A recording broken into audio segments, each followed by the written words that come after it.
For problems in which you're given information about the ellipse and asked to write an equation, you should always graph the ellipse first and then use that to write your equation. So in this case, we know our center is 0, 0. We know the vertices, or one vertex, I should say, is at 0, 5. So 0, 1, 2, 3, 4, 5. And now, based on what we know about an ellipse, if that's 5 up from the center, the other vertex will be 5 down from the center. So ellipses have that symmetry to them. So then similar with the co-vertex. We know a co-vertex is at 2, 0. Well, if the center is at 0, 0, that means the other co-vertex has to be 2 in the other direction of your ellipse. So that information was enough for us to graph it. Now we just need to pull out all the pieces.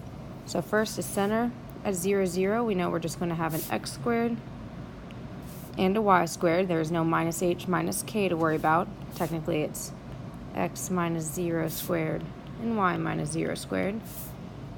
And for an ellipse, we know we have fractions. We know it's a plus in between. Again, this is all just by definition of ellipse. And we know our equation will equal 1. So now all we need to figure out is our a and our b. So keep in mind, a is always the distance on the major axis to the vertex. So in this case, that distance was the 5 we counted up and the 5 we counted down. So if we know a is 5, then in the equation, we know a squared will be 25. And then for b, we counted 2 left and right.